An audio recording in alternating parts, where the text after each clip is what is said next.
Boa noite, Eduardo, boa noite, sejam bem-vindos.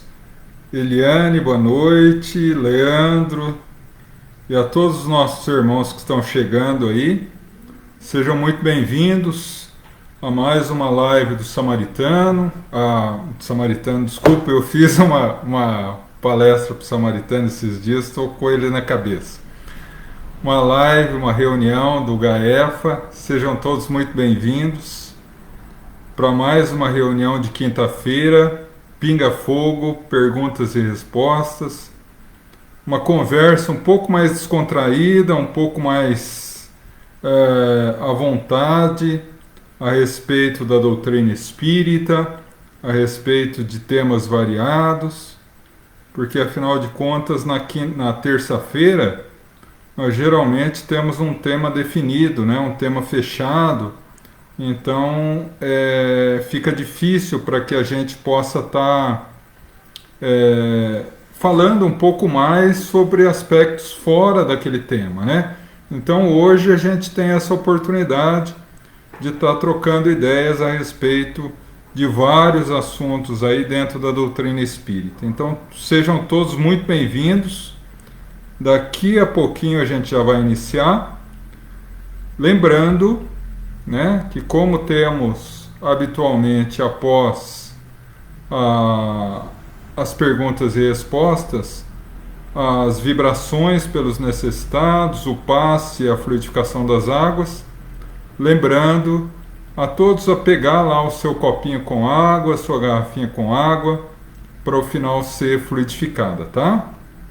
Então, sejam todos muito bem-vindos. Inês, Helena, Miriam, seu Moacir, boa noite. Zéza, minha irmã, boa noite. André, Marcelo, Selma, Cacilda, Gláucia, sejam bem-vindas. Ivali, minha irmã. Altino, Denise, boa noite. Xande, meu irmão, seja bem-vindo. Aninha, seja bem-vinda. Leila, José, meu irmão, seja bem-vindo. Cleide, Marina, Mila, seja bem-vinda, Mila. Paulo, Silvana, Mazé, Luiz Miguel, seja bem-vindo. Luiz, Dirceia, seja bem-vinda. Clarice, Lívia, minha irmã, seja bem-vinda. E a todos que estão chegando aí, a todos que já estão aqui conosco, que possamos ter uma reunião de muita luz, muita paz. Rosineide, minha irmã, seja bem-vinda. Carmen, uma reunião proveitosa e que possamos aí passear um pouco sobre vários temas dentro da doutrina espírita, para que possamos todos nós, refletindo sobre esses temas, poder conhecer um pouco mais sobre essa doutrina que a gente abraçou, né? Flávio, seja bem-vindo. Sônia, Conceição e a todos os nossos irmãos que estão aqui. Mais um minutinho a gente já vai começar. E como já é convencional as nossas reuniões de quinta, nós vamos fazer uma prece agora no início, né? E após fico a critério de vocês, das perguntas, né? Nós vamos respondendo até 10 para as 9, ou seja, 20h50. E logo após a gente vai dar um tempo nas perguntas, né? Para que eu tenha o tempo necessário a responder todas aquelas que ainda entrarem. E após isso, vamos à vibração pelos necessitados, o passe e a fluidificação das águas para encerramento, tá? Mário, seja bem-vindo. Maria Ângela, boa noite, seja bem-vinda. Leonardo. Rô, manda um abraço para Rosângela também, um beijão na Valentina. Denise, seja bem-vinda. Marilei, boa noite. Valmir, meu irmão, seja bem-vindo. 8 horas, vamos iniciar então a nossa reunião? E como sempre, eu convido vocês a elevar o pensamento a Deus, a nosso Mestre Jesus. Vamos entrar em sintonia com os nossos amigos espirituais, para que ao longo de toda a nossa reunião, eles nos possam conceder a paz, a harmonia, bênção, proteção, auxílio para as nossas necessidades íntimas, e ao sairmos desta live, possamos ser renovados e fortalecidos para continuar as nossas tarefas. Que assim seja, graças a Deus. Boa noite, Clarice. Boa noite, Vanice, minha irmã. Seja bem-vinda.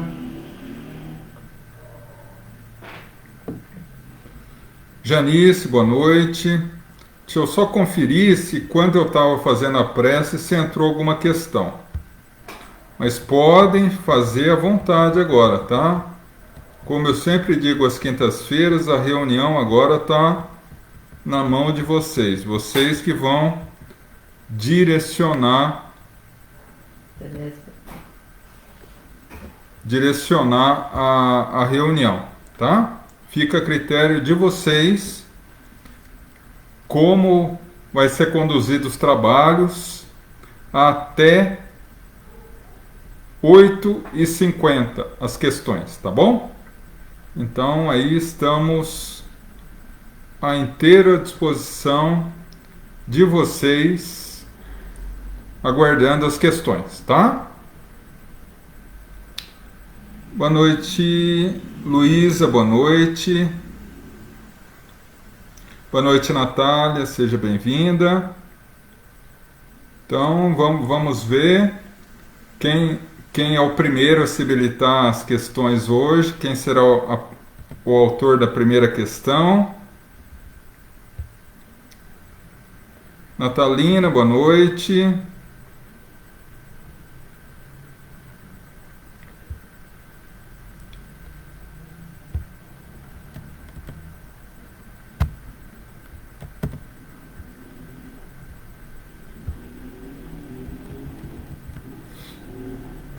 Bom, meus irmãos, vamos lá então, vamos iniciar as questões para que a gente possa conduzir os trabalhos da reunião. Fiquem à vontade aí para colocar as questões que queiram. Rosineide, obrigado pela primeira questão de hoje. Vamos lá. Sempre tive facilidade com as palavras, mas no caso escrita, sempre tem uma palavra de consolo. Mas no caso escrita, sempre tive uma palavra de consolo. O interessante é que vem do nada. Fico abismada com o que escrevo. Seria uma mediunidade? Bom, vamos analisar a questão, né? Mediunidade, segundo Kardec, no livro dos Médiuns, ele afirma que a mediunidade é toda a possibilidade de perceber o mundo espiritual, os espíritos de alguma forma.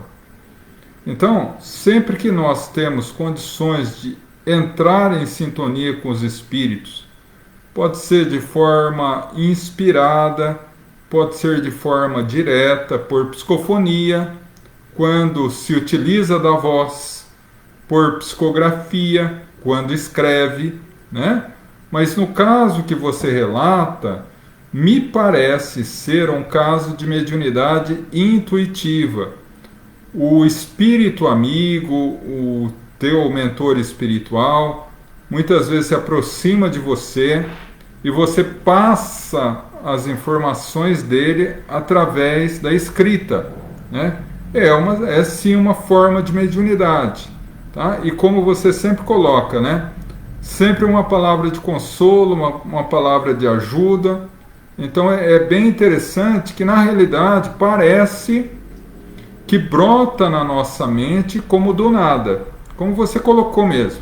Mas a mediunidade é exatamente assim, né? No momento que ele entra em sintonia contigo, ou com o médium de uma forma geral, é como se o pensamento brotasse na nossa cabeça do nada, né? E muitas vezes essa sensação é tão sutil que nós acabamos, em algumas ocasiões, achando que somos nós, que é pensamento fruto do nosso pensamento e não dos espíritos amigos.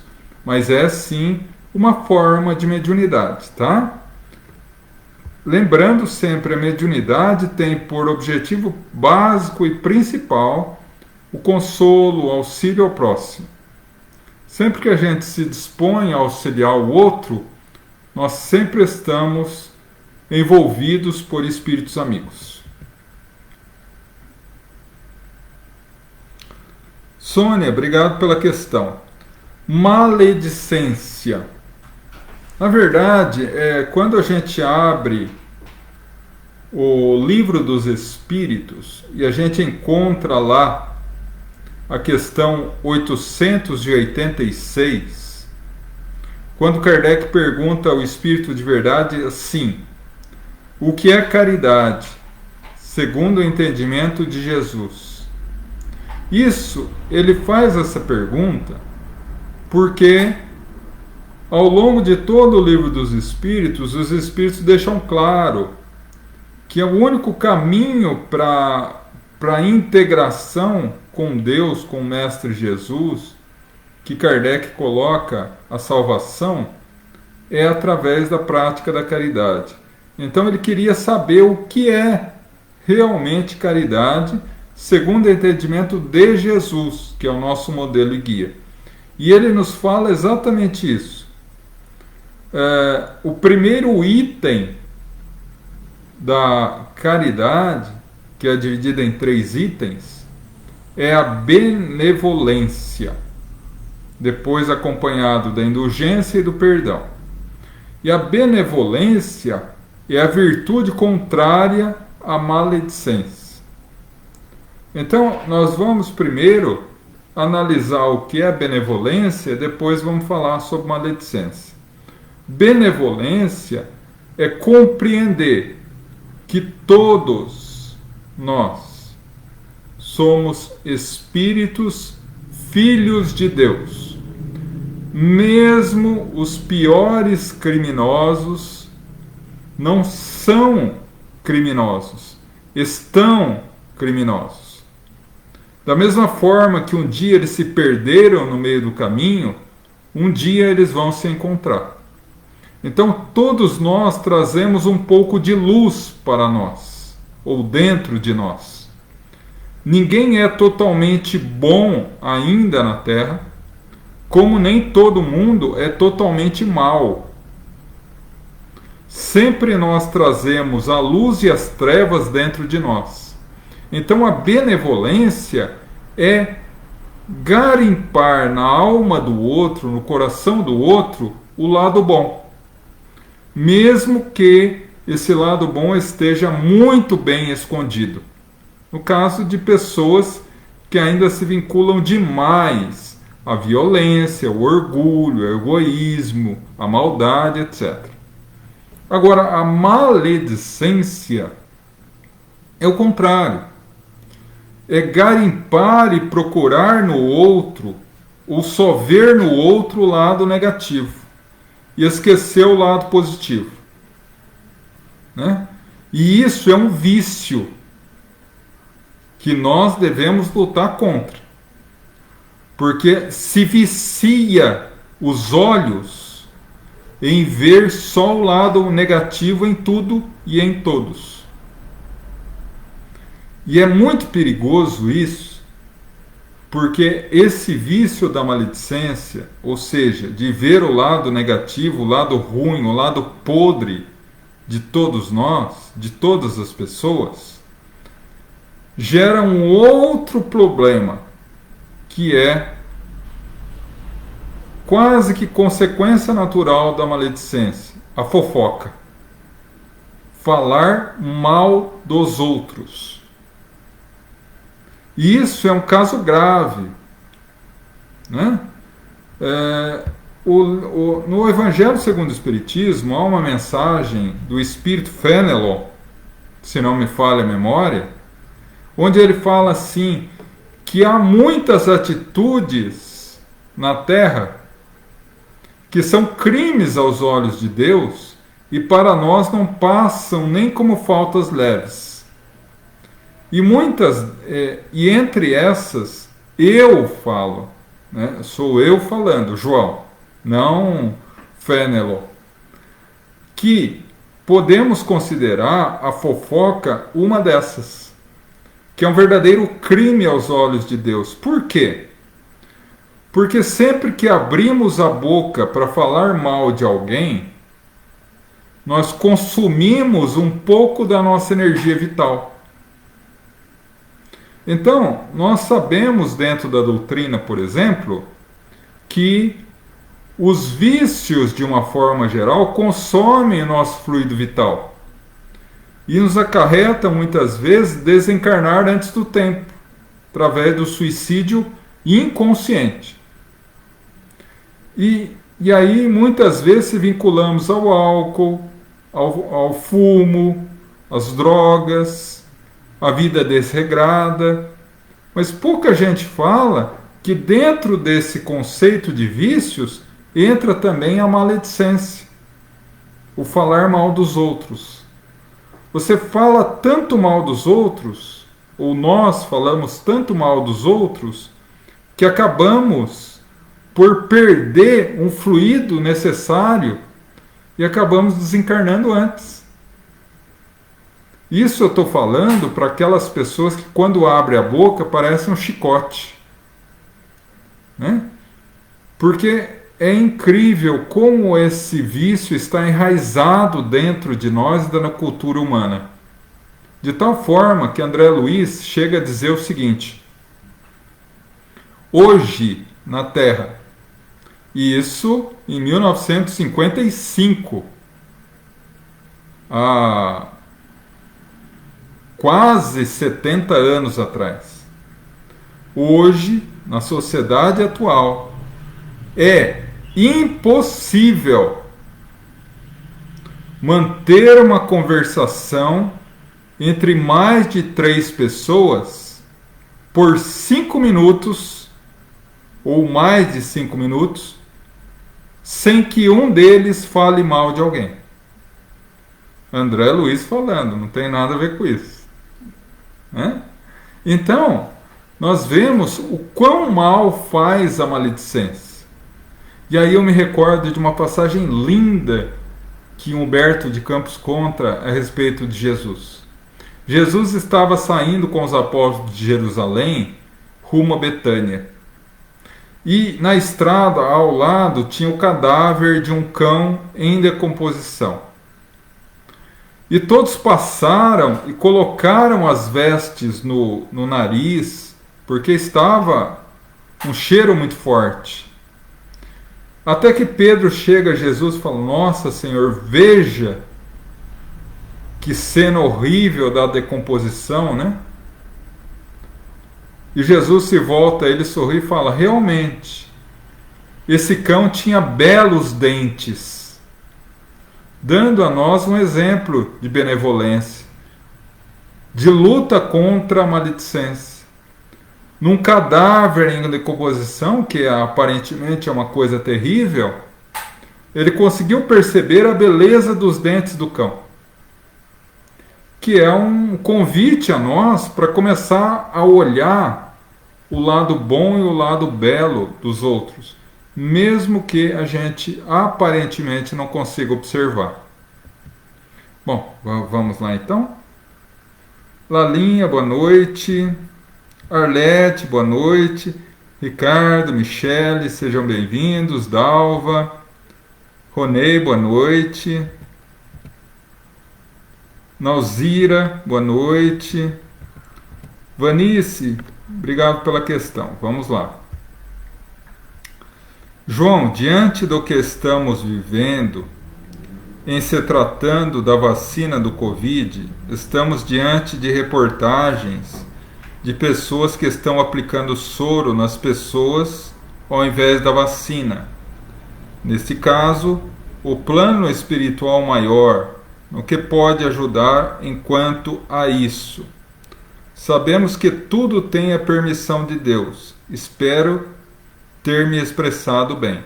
Expressou sim, Vanice. Na verdade, esse assunto é um pouco mais complexo do que a gente possa imaginar, né? Mas vamos analisar o seguinte.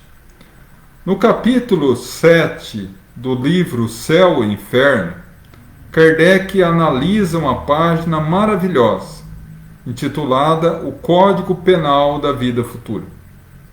E lá, no artigo 4, se não me falha a memória, eu sempre coloco isso porque às vezes vocês vão procurar lá e vão ver que é um artigo diferente. Mas eu já coloco que é uma ressalva, porque a minha memória já não é tão boa. Lá está escrito o seguinte: não existe uma falta sequer que não tenha a sua natural consequência. Então, o que ocorre? Sempre que alguém vai dar a vacina e ao invés da vacina dá soro para motivos escusos, ou seja, para reservar uma dose para ela ou para algum familiar, ou por qualquer que seja o motivo, ele está se comprometendo com aquela pessoa. Está se vinculando àquela pessoa. Se aquela pessoa, imaginando-se imunizada, acaba contraindo a doença e desencarnando em virtude dela, ela é responsável também pelo seu desencarne. Porque ela de alguma forma colaborou para que isso ocorresse. A lei natural da causa e efeito. Então ela tem uma responsabilidade quanto a isso. Lei de causa e efeito. A cada um segundo as suas obras. Pelo livre-arbítrio, ele opta, ao invés de auxiliar, negar o auxílio à pessoa por outros motivos, particulares na maioria das vezes. E a partir daí, ele assume uma responsabilidade. Como diz o Código Penal da Vida Futura, não há uma só falta que fique sem a sua consequência. Esse é o primeiro ponto.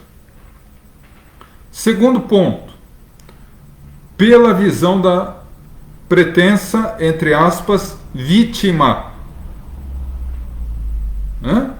Então vamos imaginar que essa pessoa que não recebeu a imunização, ela aparentemente, entre aspas, foi escolhida pela pessoa que ia aplicar a injeção.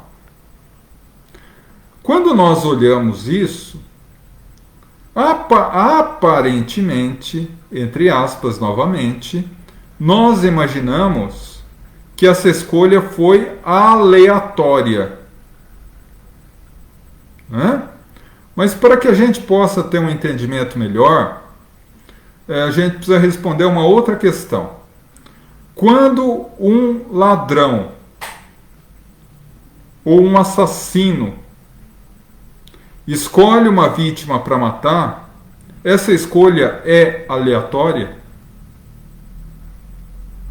Ele conseguiria matar alguém que não tivesse no seu plano encarnatório a necessidade de desencarnar?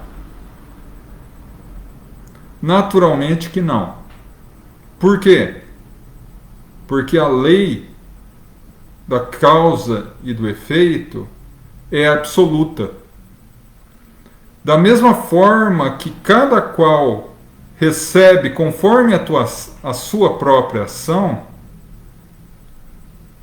ninguém recebe sem ter plantado. Então, se aquela pessoa escolheu aquele indivíduo para não aplicar a vacina, é porque ele tinha a necessidade kármica de passar por essa experiência. E aí ele foi induzido, não pelos mentores espirituais, mas por uma energia do próprio perispírito da vítima, entre aspas, que o atraiu de forma inconsciente a aplicar o soro nela. Né? Como é isso? Quando nós temos a culpa impregnada na nossa consciência de equívocos do passado, a gente emite uma energia correspondente. Então, o assassino, uma pessoa que mata, ela exala violência. Um ladrão exala fraude. Então, tudo que está no ambiente, ele vai sendo atraído para essa pessoa de forma inconsciente, como maneira de ele, vivenciando determinadas situações, reparar esse débito ou resgatar essa dívida. Agora, muita calma nessa hora.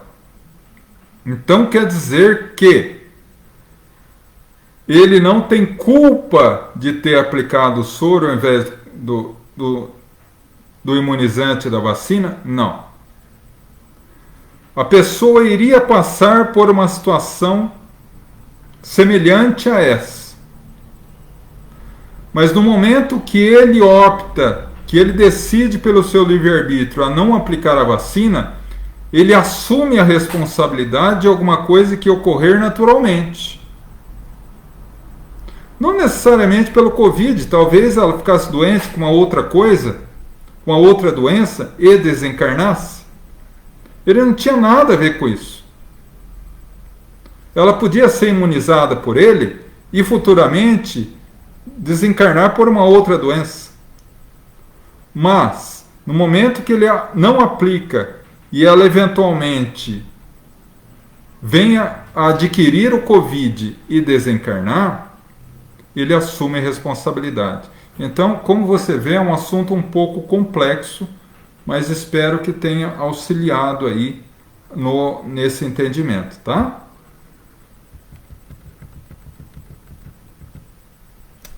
Boa noite a todos que estão chegando agora. Sejam bem-vindos.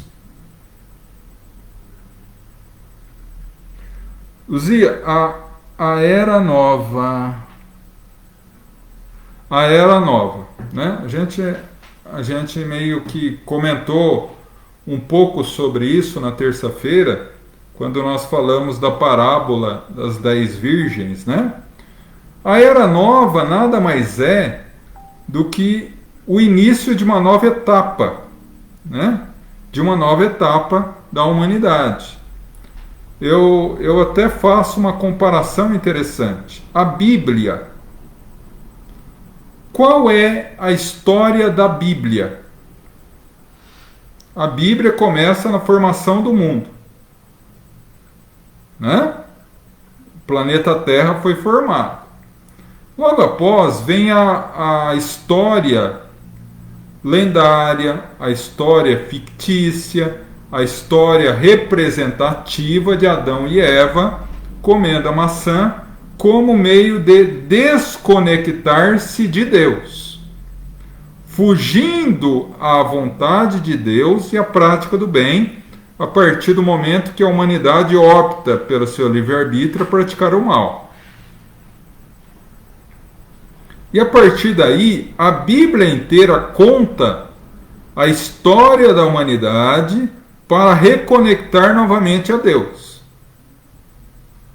Até que lá no último livro da Bíblia, o Apocalipse, ocorre a reconexão da humanidade, do homem com Deus, através do Apocalipse, que é, dentro de um livro simbólico e figurado que é a Bíblia, o Apocalipse talvez seja o livro mais simbólico e mais representativo da Bíblia. Nós não podemos levar ao pé da letra o que está no Apocalipse. O Apocalipse representa a reconexão do homem com Deus, a nova era da humanidade, que é essa que a gente está vivendo. E depois disso, acabou a Bíblia. Você fecha o livro. Porque a história da Bíblia vai até agora. Até o que a gente está vivendo agora. O apocalipse moral da terra. O fim, a destruição do mal do coração humano. A partir daí, nós entramos numa nova era. Uma era de compreensão de Deus. O mal vai se extinguir totalmente da terra? Não. O mal ainda continuará vivo em cada um de nós. Mas nós já teremos controle sobre ele. Muitos perguntam: quais são aqueles que ficarão na terra e quais serão os exilados para planetas inferiores? Depende de nós. Aqueles que serão dominados, aliás, aqueles que serão exilados, são aqueles que ainda são dominados pelo mal. Aqueles que ainda insistem na crueldade, na maldade, no erro. E aqueles que ficarão? São aqueles que, não obstante ainda trazerem o mal, já não deixam o mal dominar. Já têm um firme propósito de compromisso com Jesus de lutar contra o mal que existe dentro de si mesmo. Que em realidade, vamos combinar, é a maioria da população. Emmanuel fala no livro A Caminho da Luz que os maus mesmo, são uma parcela pequena da sociedade. É que infelizmente nós vivemos num mundo onde nós preferimos seguir os outros do que seguir a Jesus. Mas de qualquer forma, essa nova era nos traz uma esperança de uma vida nova. Mas quando que vai chegar? Né? E aí nós falamos em datas. Será que vai vir como está descrito na Bíblia, a nova Jerusalém que desce dos céus? Não. Uma vez que Jesus disse: o reino dos céus não virá com aparências exteriores. A mudança na sociedade se dará através da mudança do coração humano. E quem está dirigindo esse processo de transição é Jesus, que nossos irmãos chamam de Cristo, de Messias, de Salvador, e que nós espíritos chamamos carinhosamente de governador espiritual do planeta. Porque Jesus tem uma ferramenta das mais poderosas nesse processo de transição. Ele comanda a caneta. Ou seja, ele decide quem encarna e quem desencarna. Ele escolhe. Por isso que nos últimos 20 anos, particularmente nos últimos 10, milhões, não são milhares, milhões de espíritos luminosos estão voltando à Terra para alavancar o progresso. E ao lado dele, no mesmo período, milhões de espíritos maus, cruéis, voltados à violência, à maldade, ao orgulho e egoísmo, estão desencarnando e não mais poderão voltar à Terra. Já está acontecendo. Se nós tirarmos as pessoas más da Terra e colocarmos no seu lugar espíritos bons, espíritos luminosos, ao cabo de algumas décadas, o planeta se regenera. Porque aqui viverão aqueles que são bons, já sublimados, já espíritos puros, e aqueles que vieram nos ensinar. E aqueles que eu rogo a Deus todos os dias possamos fazer parte desse grupo, que não obstante ainda maus, já temos o compromisso sincero de matar o mal dentro de nós. Se Deus quiser, logo logo nós começamos a ver o efeito disso, né? Jesus falava da nova morada, que ele destruiria o templo em 3 dias, ele reergueria. Um símbolo. Ele está construindo um planeta diferente. Mas para construir uma casa nova, primeiro tem que derrubar a antiga. E o que nós estamos vendo na sociedade hoje são as ruínas da sociedade antiga caindo. Por isso que a gente vê tanta perturbação. Mas isso também passa.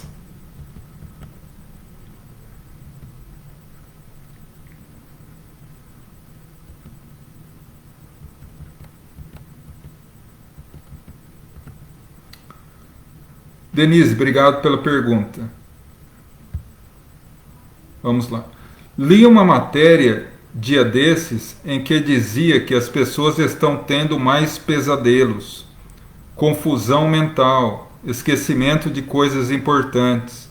Alguns estão ficando neuróticas e que isso se deve à mudança planetária.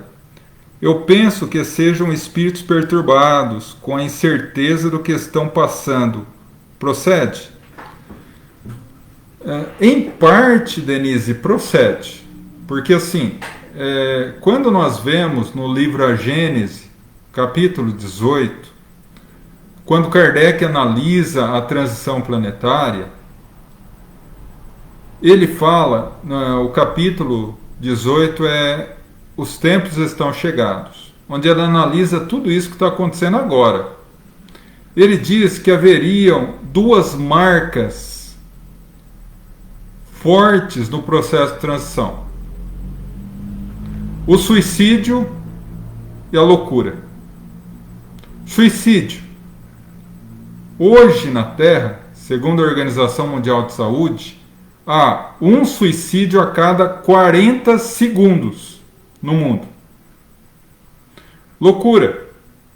Não necessariamente a loucura psiquiátrica, mas a perturbação mental. As pessoas não estão conseguindo viver em harmonia com a sua própria mente. É raro, hoje em dia, você não conhecer ninguém no seu círculo familiar. Vamos só no círculo familiar, porque se a gente colocar no círculo social e de trabalho, com certeza. Mas não há quase ninguém no mundo que não tem no seu próprio círculo familiar uma pessoa, pelo menos, que não tome antidepressivo, ansiolítico, remédio para dormir. Por que tudo isso? Faz parte desse processo de transição, desse tumulto espiritual que está ocorrendo, porque os espíritos estão, entre aspas, eu vou utilizar um termo aqui que não é o reflexo da realidade, mas só como forma didática. O ambiente espiritual está um pouco alvoroçado devido a esse processo de transição, porque muitos estão saindo da Terra e outros chegando. Então há um tumulto, há uma questão, como a gente pode usar o vulgar, o funil está se fechando. Então é normal que haja uma certa confusão mesmo, e principalmente mental, porque a nossa mente, ela se habituou ao longo dos séculos, de várias encarnações, nós deixamos a nossa mente correr como um cavalo selvagem, sem controle. Nós não estamos habituados a controlar a nossa mente. Tanto é que quando a gente vai fazer as orações à noite, é muito difícil a gente fazer a prece do Pai Nosso sem que o pensamento vaze para outra coisa. durante a prece. Porque é uma característica da dificuldade que a gente ainda tem de disciplinar a mente. Então, e isso acaba acarretando essa dificuldade mental, essa perturbação e até um pouco de neurose das pessoas, porque cada um está lidando com esse período de transição de uma forma. Aqueles que estão ou têm um certo conhecimento da espiritualidade, que se vinculam a qualquer religião e procedem, praticam e exercitam a sua fé, seja qual for, eles têm uma facilidade maior de lidar com isso tudo.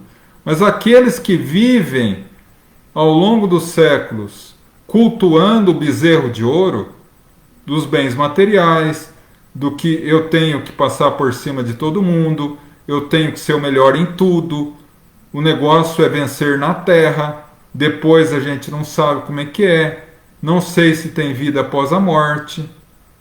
Aí a pessoa entra em colapso. Ou seja, tem uma dificuldade muito grande de lidar com tudo isso, né?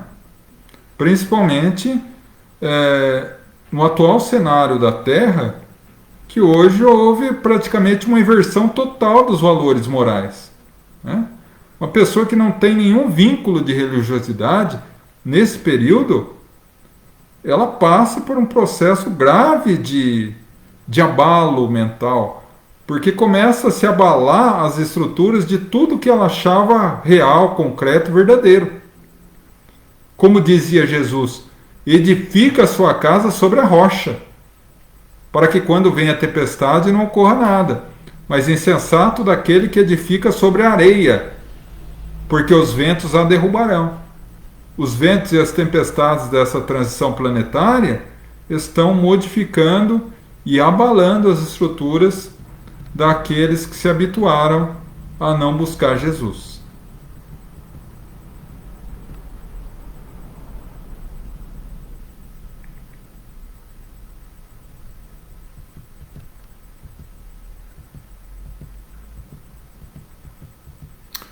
Vânia, obrigado pela pergunta. João, você poderia nos falar um pouco sobre a questão do dízimo? Ah, Vânia, como diz aqui em Cerqueira, você quer me lascar, né? Tô brincando, brincadeira. Que é um assunto delicado, né? Quando a gente fala do dízimo, é um assunto bem delicado. Mas a gente precisa entender uma coisa. Bom, primeira coisa, antes de falar em dízimo, a doutrina espírita nos ensina a ter um profundo respeito pelas outras filosofias religiosas, sejam quais forem. Tá? Esse é o primeiro ponto. Segundo ponto, a gente precisa entender o que é o dízimo, né? Dízimo significa a 10ª parte. Tá? Da onde surgiu isso?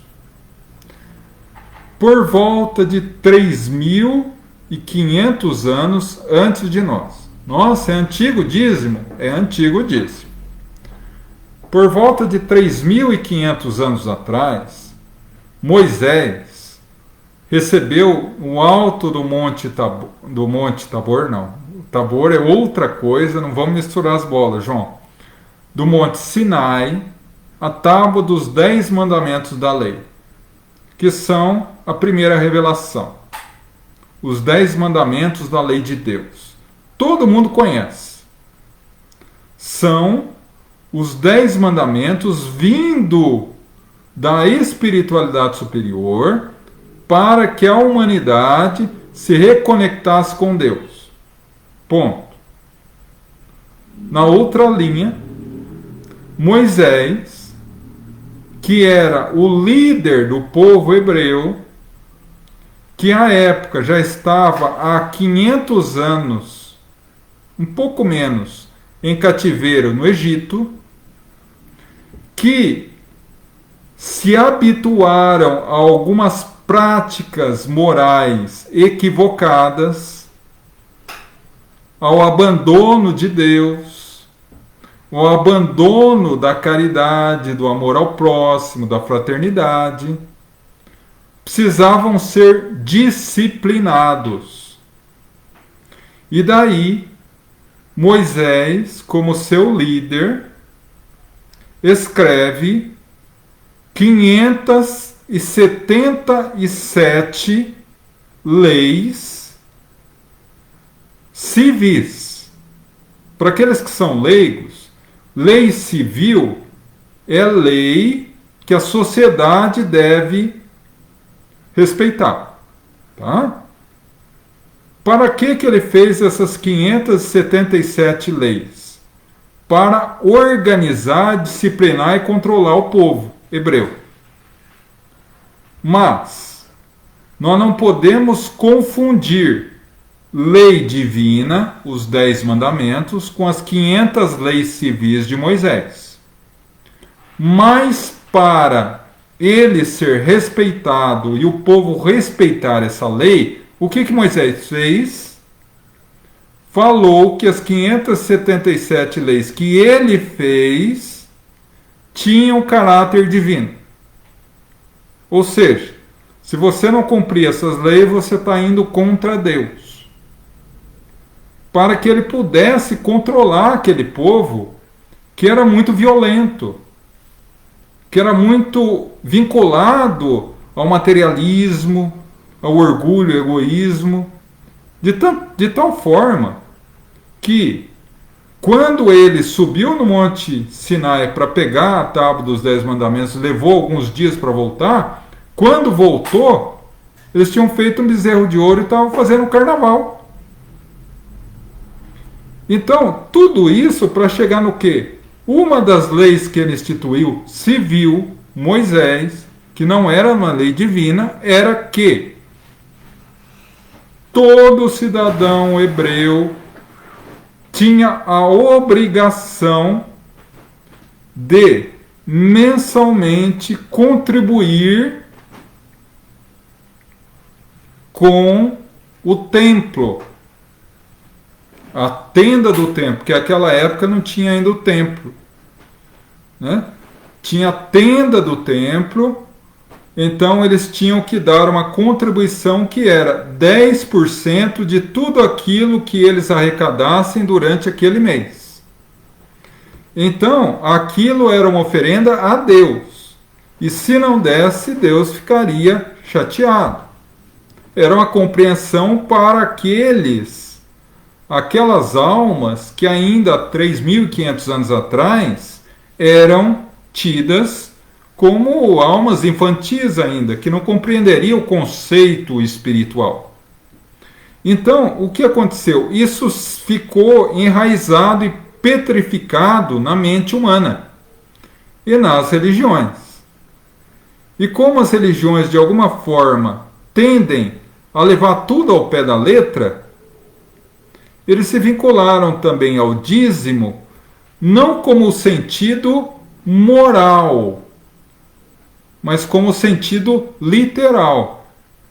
Então, qual é o dízimo que deveremos dar a Deus? Dinheiro? Será?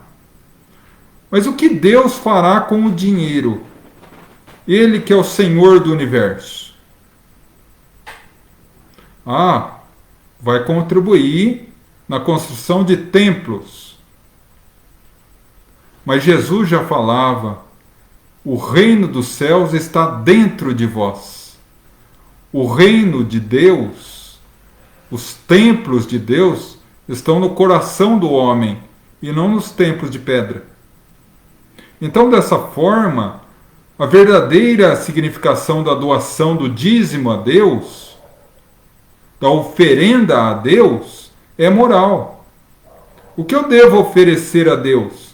Ser paciente, ser indulgente, ser tolerante, ser benevolente, misericordioso com o meu próximo. Auxiliar o meu próximo. Porque, como disse Jesus, quando fizer algo a um desses pequenos, a mim estará fazendo.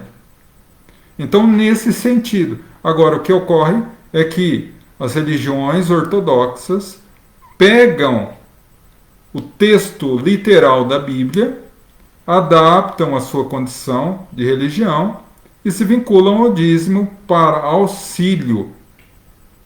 Até nisso, as religiões auxiliam de alguma forma, porque a religião, e aí eu estou falando a religião, não estou falando os religiosos. Há uma diferença muito grande entre o conceito religião e o conceito religiosos, que eu vou explicar mais adiante. Eles pegam o valor desse dízimo e revertem em auxílio aos necessitados, teoricamente, né? O que ocorre é que muitos religiosos maus católicos, maus evangélicos, maus espíritas, pegam o dinheiro que deveria ser convertido ao benefício do próximo e usam em benefício próprio.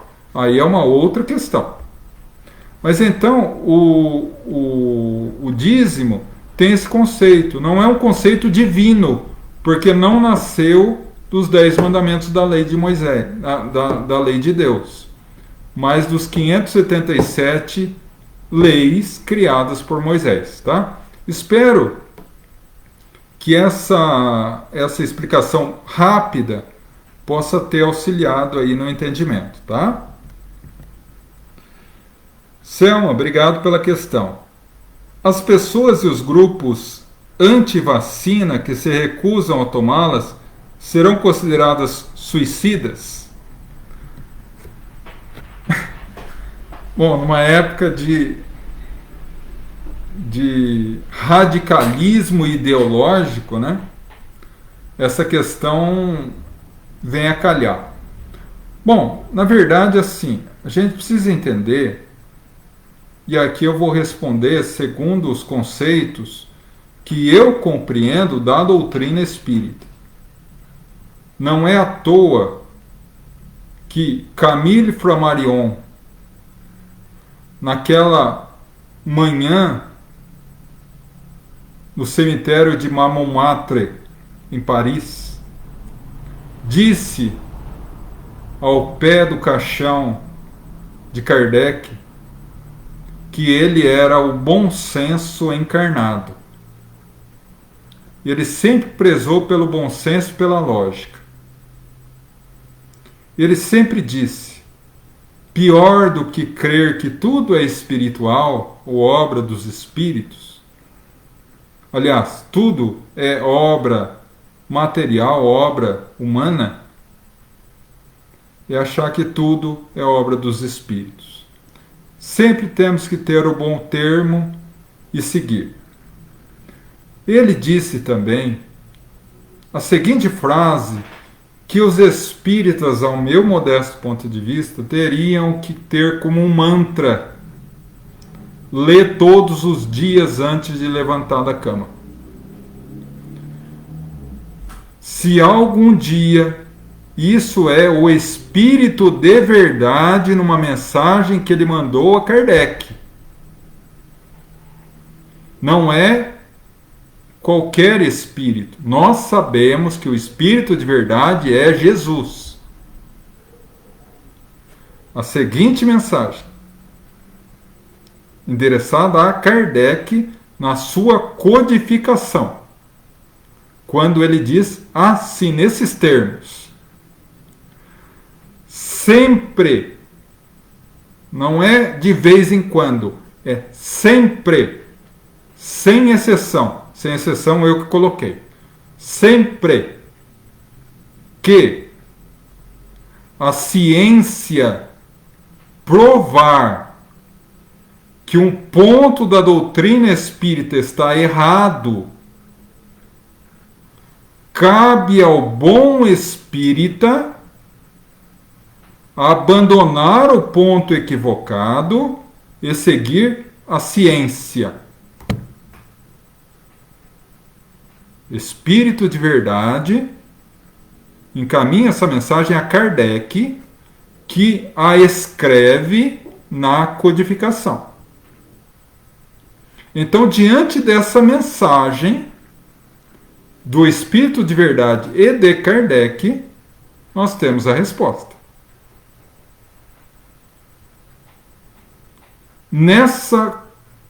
Nesse período de provação, de expiação coletiva da humanidade, em que todos têm dúvida em relação a esse vírus, quem deveremos recorrer? A um advogado? Não. A um engenheiro? Também não. A um contador? Não. Aos cientistas que estudam e pesquisam vacinas para a cura de doenças. A ciência. E uma vez que a ciência comprova que a vacina é eficaz, deve-se, e aí eu peço perdão ao Espírito de Verdade e a Kardec por modificar essa frase abençoada, cabe ao bom espírita abandonar os achismos e seguir a ciência. Eu sei que essa frase que eu disse agora pode gerar muita polêmica, porque hoje a sociedade está misturando ciência com ideologia política. Infelizmente. Mas eu ainda sigo, na minha concepção de vida e na minha interpretação da doutrina, que deveremos seguir a ciência. Se a ciência está afirmando que a vacina é sim um meio eficaz de cura, devemos tomar. Naturalmente que, como eu disse em uma pergunta anterior, nenhuma só falta fica sem a sua correspondente consequência. Temos o livre-arbítrio. Temos o livre-arbítrio para fazer o que quisermos da nossa vida. Mas somos obrigados a encarar as consequências. Se o indivíduo tem a oportunidade da vacina e não toma, ele arca com as consequências. Corre o risco. Vamos imaginar, eu estou na minha cidade. Vou pegar aqui e fazer uma viagem à cidade de Avaré, que é aqui próxima. 25 quilômetros. Eu vejo a placa sinalizando velocidade máxima 100 km por hora. Eu vou a 200. Sofro um acidente. Morro. Desencarno. É suicídio? Perguntaram isso a Divaldo, a Chico Xavier. Ocorre essa situação. É karma? E ele tranquilamente responde: o karma da imprudência. Então, acredito que fica respondido, né, meu irmão?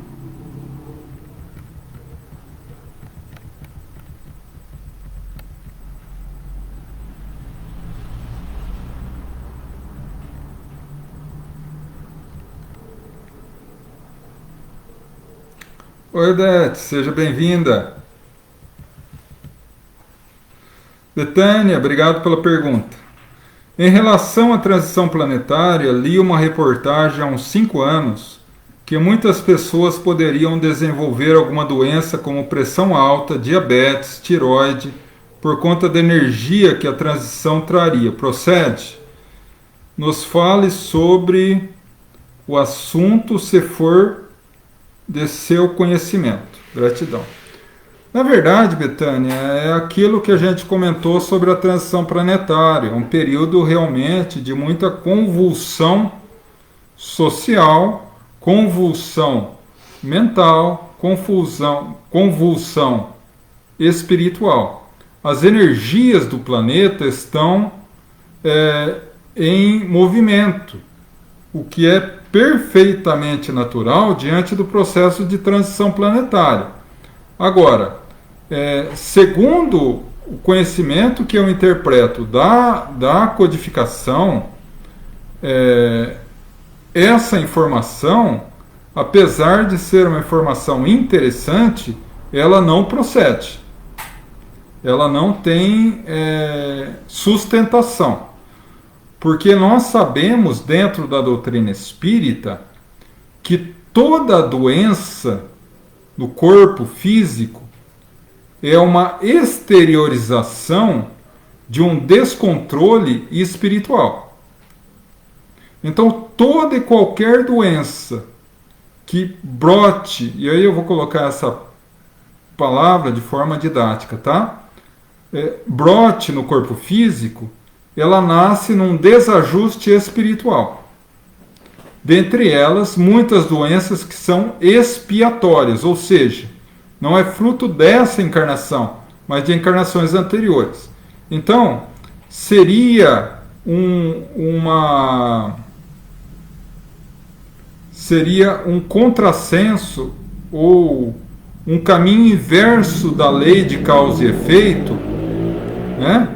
Se, pelo fato dessa convulsão social ou convulsão energética e espiritual que o planeta passa, as pessoas adquirissem essas doenças.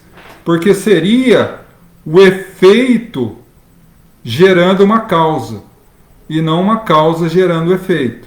Se a doença nasce de dentro de nós e vai para fora, né, nesse caso seria algo ocorrido fora que viria nos afetar dentro, né? Então, por exemplo, se o indivíduo tem dentro de si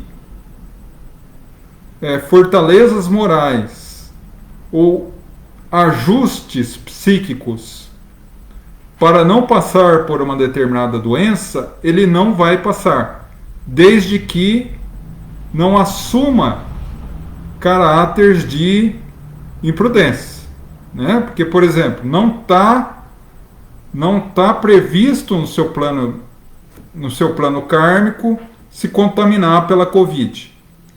Mas aí ele vai numa festa clandestina, ou anda para lá e para cá sem máscara, não lava as mãos, faz reunião e festinha, churrasco todo final de semana. O que é isso? É pegar o carro a 200 por hora numa curva. Pode não acontecer nada? Pode, mas o risco é grande, né? Então, nesse sentido, a informação é interessante, mas não é válida, tá?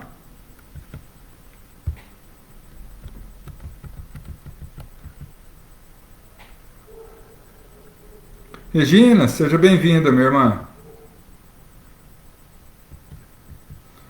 Boa noite, Bernadette, Fábio.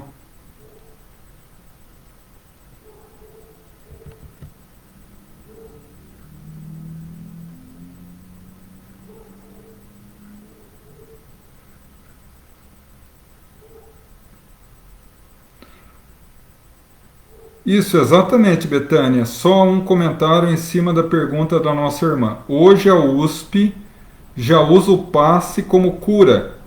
Então o espiritismo realmente está sendo usado na ciência. Exatamente. Exatamente. Em 1952, André Luiz disse ao Chico: no futuro, os meus livros serão usados para estudo na academia. E o que acontece hoje? Dezenas e dezenas de pessoas estão usando teses dos livros de André Luiz em teses de doutorado e mestrado. Então, a ciência e a religião, no conceito espírita, são irmãs gêmeas. Eu costumo dizer até siameses.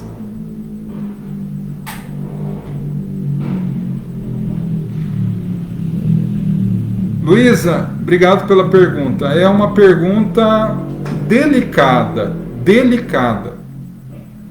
muito delicada. Ayrton Senna foi um suicida involuntário? Bom, aqui a gente precisa dividir a questão, tá? O que é um suicida involuntário? Um suicida involuntário é aquele sabendo que corre o risco, sabendo que há um perigo de morte, assume esse risco e vai mesmo assim. Tá? Isso é um suicida involuntário. Então, por exemplo, esse exemplo que eu dei do carro. É para andar 100, anda 200.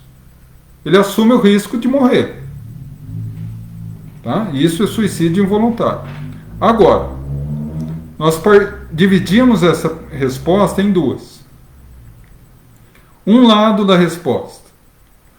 Ayrton Senna era um piloto de Fórmula 1. Dentro dos moldes da Fórmula 1 e de outras fórmulas dentro do automobilismo, há regras, há meios de controle e de segurança, há limites de velocidade do carro. Então, quando ele sofre o acidente, ele estava dentro dessas normas ditas como normais dentro do meio automobilístico, ou seja, ele não estava contrariando nenhuma norma especificada pela FIA, Federação Internacional de Automobilismo.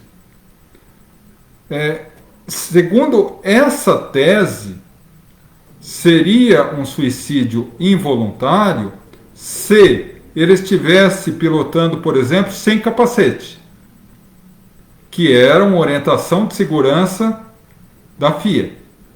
Aí sim, tá? Então, por esse ponto de vista, ele não é um suicida involuntário. Por quê? Porque ele estava dentro das regras, submetido às regras de segurança feitas para a prática desse esporte. Esse é um ponto. Segundo ponto é a resposta a uma outra pergunta. Todo aquele que se submete a praticar esportes radicais é um suicida voluntário? Involuntário? Aquele que pratica automobilismo, mesmo tomando todos os cuidados e precauções de segurança, pelo simples fato de pegar um carro e andar a 300 km por hora, ele assume o risco de morrer? Alguém que usa do paraquedismo, por exemplo, e que pula de um avião numa altura considerável com paraquedas, ele assume o risco? Mesmo que esteja diante de todas as normas de segurança possíveis para a prática do paraquedismo, ele assume o risco de morrer? Porque se a resposta a essa pergunta é, desde que ele pratique o esporte radical diante das normas de segurança, ele não é um suicida involuntário, ele não assume o risco, então não é. Agora, se você entende que a partir do momento que alguém pratica um esporte de risco, mesmo diante de todas as medidas de segurança, ele assume mesmo assim o risco, aí ele é. E aí, nesse ponto de vista, é uma visão muito particular. Eu, particularmente, tenho a minha. Que não é, deixar bem claro, necessariamente a da doutrina espírita.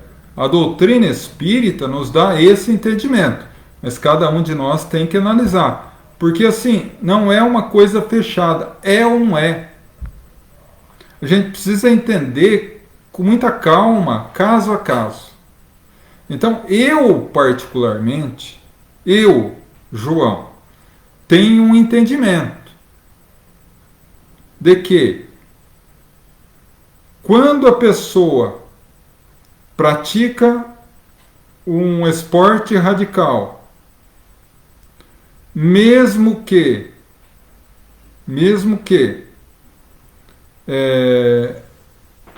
agindo dentro de todos os parâmetros de segurança,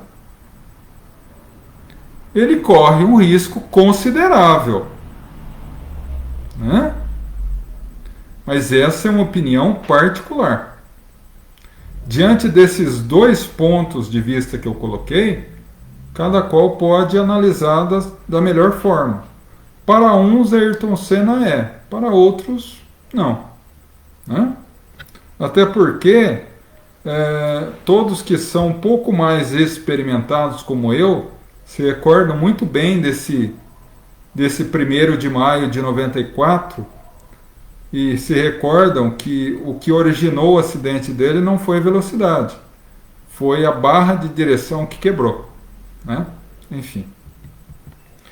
Bom, eu peço, meus irmãos, que encerremos as questões, porque já estamos com o horário um pouco avançado, tá? Para que a gente possa responder essas perguntas aqui e partir para a segunda etapa, tá bom?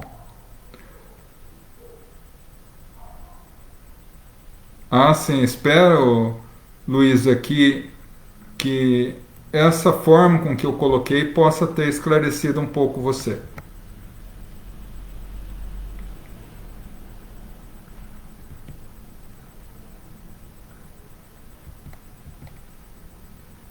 Boa noite, Edilson.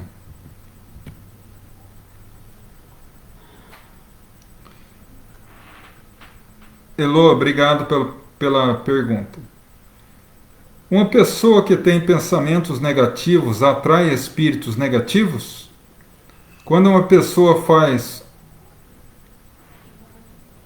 Quando esta pessoa faz o culto do Evangelho no lar pelos seus pensamentos, esses espíritos negativos é que se fazem presente no momento do culto? Bom, Elô, vamos colocar a tua questão em dois pontos, né? Primeiro, uma pessoa com pensamentos negativos atrai espíritos negativos? Sim. Nós vivemos de vibrações, de energia. Todo espírito, ele gera e recebe energia 24 horas por dia. Se essa energia é positiva ou negativa, vai depender de pensamentos, palavras e atos. Então, sempre que eu penso negativo, a minha vibração cai. E eu entro em sintonia com espíritos que estão pensando negativo. Espíritos que a gente pode chamar de obsessor, de espíritos maus, de espíritos perturbados. Sempre que eu elevo o meu pensamento em coisas positivas, alegres, felizes, eu entro em sintonia com espíritos de luz. Então a resposta à sua primeira pergunta é sim. Orai e vigiai. Dentro do conceito da sociedade se cunhou uma frase: diga-me com quem andas e eu te direi quem és. E dentro da doutrina espírita nós mudamos um pouco. Diga-me o que você pensa e eu te direi quem anda contigo. Tá? Então, diante disso, a tua segunda pergunta é a seguinte: a pessoa, quando faz culto no Evangelho no lar, pelos seus pensamentos, esses espíritos negativos que fazem presença no momento do culto, teoricamente e na prática, o culto do Evangelho no lar é uma reunião onde você convida os espíritos de luz a estarem com você, com a sua família no seu lar. Então a própria luz deles afasta as energias negativas. No entanto, depende de nós assimilar essa energia luminosa ou não. Porque como é sintonia, se eu estou sintonizado com os espíritos negativos, automaticamente fica muito difícil para os espíritos de luz entrar em sintonia conosco. E o contrário também. Se eu me esforço por pensar positivo, por orar com o coração no Evangelho, esses espíritos negativos não vão ter guarida, não vão ter acesso à tua mente, ou à mente dos seus familiares. E aí o processo fica muito mais fácil para os espíritos de luz agirem. Tá? Em relação... Deixa eu ver. Selma, obrigado pela questão. Em relação à vacina do Covid, a espiritualidade esteve auxiliando os cientistas? Com certeza. Porque Jesus é o divino governador do planeta. Tem uma razão para que ele tenha permitido essa pandemia. Tem um vulgar popular que diz: não cai uma folha da árvore sem que Deus permita. Jesus está no leme dessa grandiosa e planetária embarcação chamada Terra. Nenhuma vírgula ocorre sem que ele permita. Então, teve uma razão natural para essa pandemia ocorrer. E por isso Jesus permitiu que ela viesse. Assim como está ocorrendo uma razão lógica para ela tomar um fim. E Jesus está permitindo. Toda e qualquer cura que aparece no mundo físico é uma autorização de Jesus.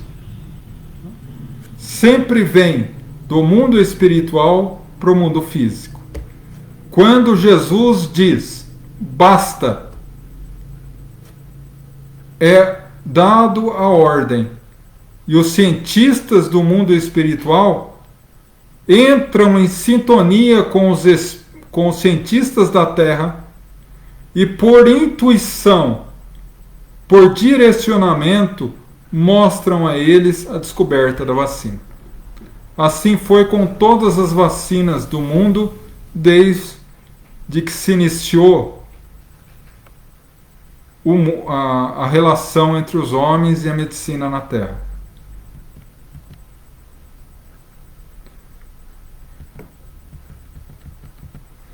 Bom, meus irmãos, encerramos assim as questões. Agradeço profundamente, peço antecipadamente as minhas desculpas por ter alongado demais nas respostas. É que tem determinadas perguntas que a gente precisa analisar com muita calma, né? Tentar responder com muita base, para que não fique uma resposta solta e acabe gerando mais dúvidas, né? Mas então vamos agora, eu convido a todos a elevar novamente o pensamento nas nossas vibrações, lembrando sempre que as vibrações são por todos, por todos. Então é o momento de mentalizarmos firmemente em todos que sabemos passar por necessidades e a humanidade como um todo.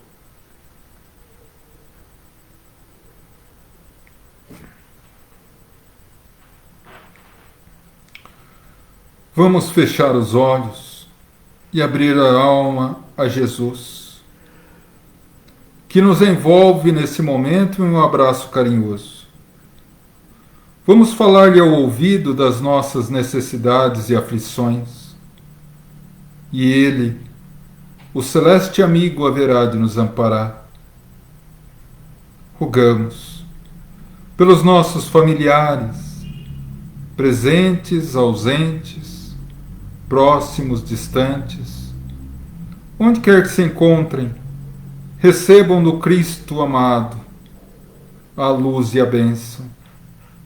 Rogamos agora pelos nossos irmãos em humanidade encarnados, que passam por provas e expiações, dores e sofrimentos, seja na fase da infância, da adolescência, na fase adulta ou idosa. Rogamos, Mestre, teu sublime amor seja o farol a nos dirigir pelo caminho da paz e da harmonia. Rogamos, Senhor, pelos doentes e sofredores, aqueles que passam pela vida física aprisionados a um leito de hospital, a doenças tidas pela medicina como incuráveis. Rogamos a cura, Senhor.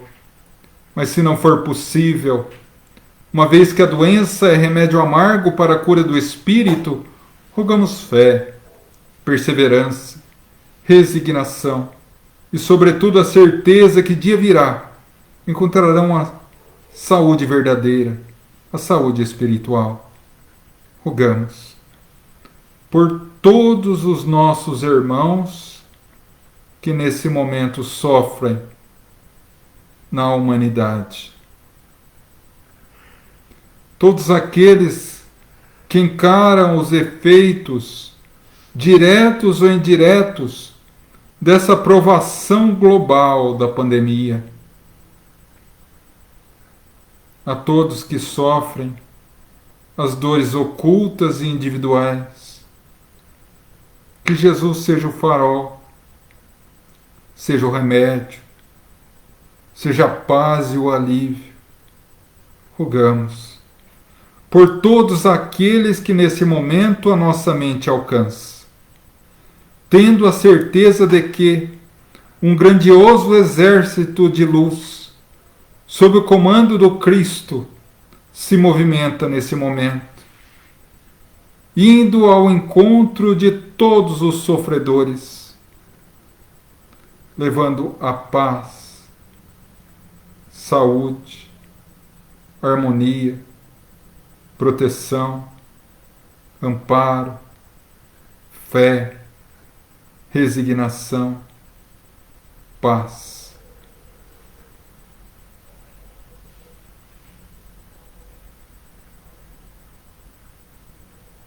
Rogamos agora pelos nossos irmãos já desencarnados, nossos familiares que se foram antes, para que Deus os ilumine na nova etapa e que recebam de nós o buquê luminoso da nossa saudade, banhada na fé em Deus. Aos irmãos que sofrem no mundo espiritual as consequências de uma vida voltada ao erro, rogamos, Mestre, que o arrependimento seja a chave que lhes abra a porta da vida renovada. Pedimos, Senhor, pelos nossos infelizes irmãos suicidas, que a doce Mãe misericordiosa da humanidade, Maria de Nazaré, possa envolver-lhes no seu abraço maternal, abrindo-lhes a porta para a vida renovada. Rogamos agora, Senhor, a tua piedade e misericórdia aos doentes mais doentes, aqueles que são ainda dominados pelo mal, aqueles que se entregam à violência, à crueldade, ao mal nas suas mais variadas faces. Rogamos por eles, para que o Senhor consiga plantar em seus corações ainda secos a luminosa semente da verdade, para que ela floresça e os liberte. E assim, Senhor, agradecidos a Deus, o Pai da vida, a Jesus, o constante amigo, e a legião de espíritos amigos que nos abençoa, nosso profundo agradecimento e gratidão. Pai nosso, que estais nos céus, santificado seja o vosso nome. Venha a nós o vosso reino, seja feita a vossa vontade, assim na terra como no céu. O pão nosso de cada dia dai-nos hoje. Perdoa nossas dívidas, assim como perdoamos os nossos devedores. não nos deixa cair em tentação, livrando-nos do mal, porque teu é o reino, poder e glória sempre. Amém. Vamos agora à vibração do passe e da fluidificação das águas. Fechemos mais uma vez os nossos olhos e, pelos olhos do Espírito, começamos a observar que no nosso lar, no ambiente em que estamos, começa a cair uma suave garoa de luz que lentamente começa a iluminar todo o nosso lar. E ao tocar em nossa pele, em nossa cabeça, em nosso corpo, essa luz é absorvida pelo nosso organismo, pela nossa mente, pelo nosso coração e nossa alma, trazendo a harmonia física,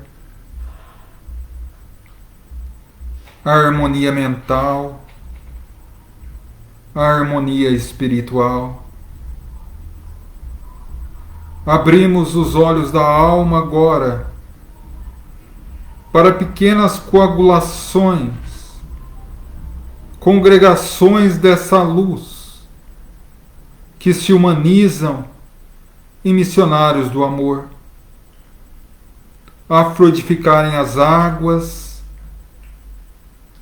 a trazerem o passe abençoado aos nossos familiares, a nós próprios.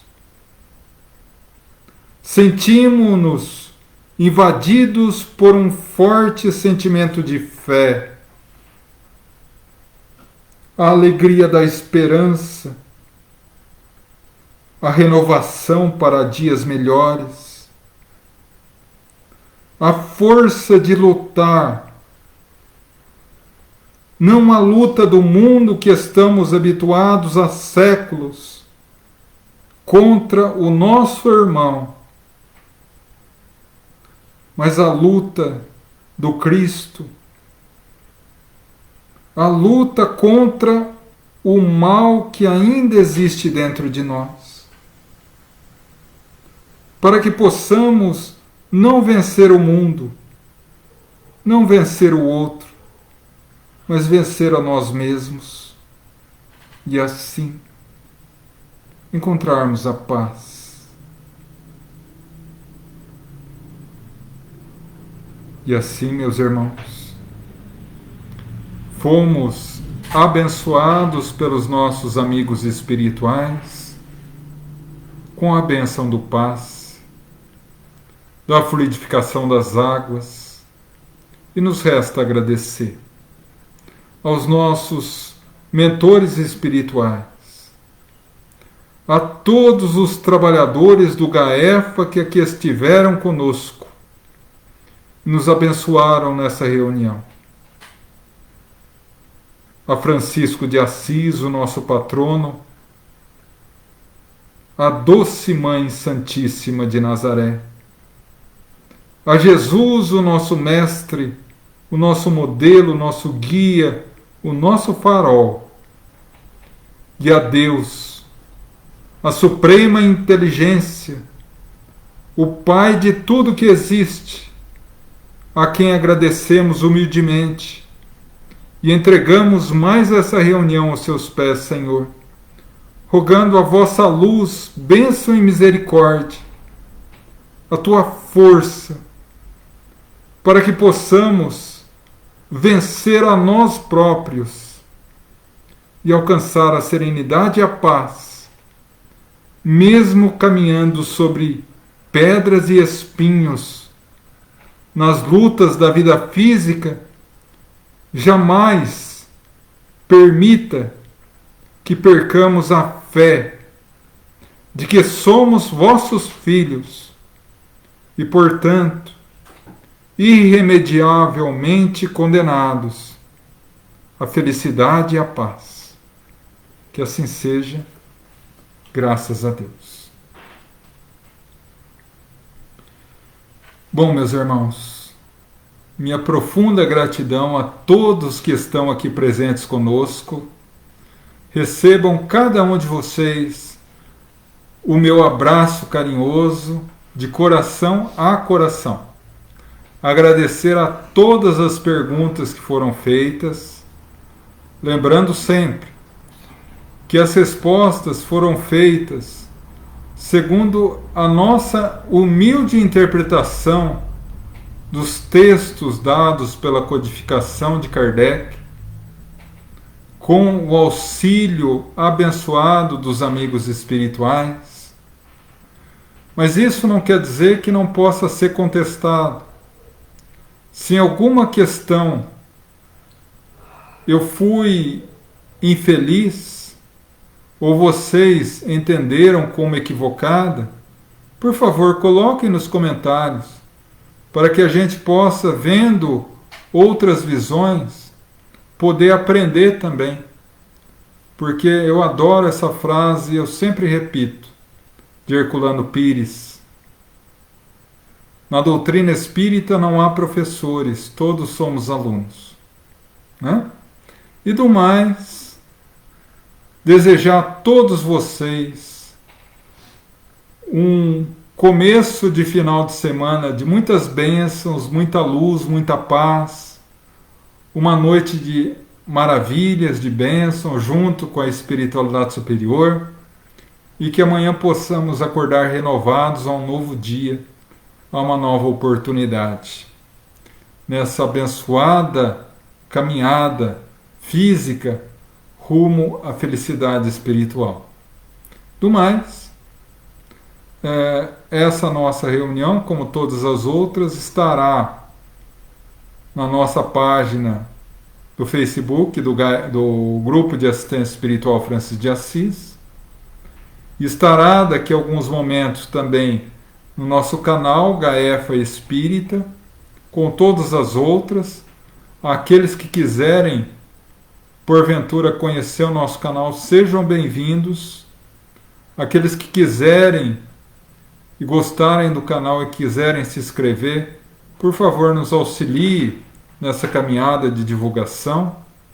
E peço também o carinho de vocês no compartilhamento dessa nossa reunião no Facebook também, para que mais pessoas possam ser atingidas.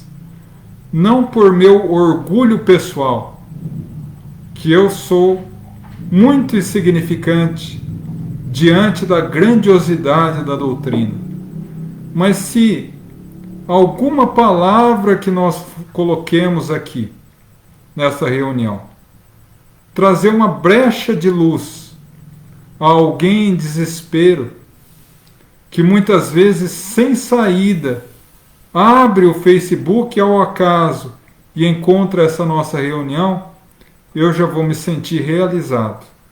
E todos vocês também, porque vocês também fizeram essa reunião acontecer.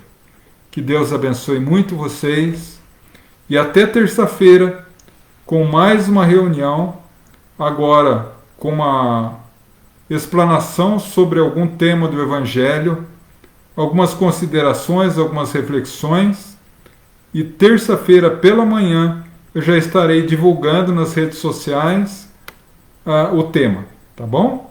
Que Deus abençoe e ilumine a cada um de vocês, meus irmãos. Gratidão eterna.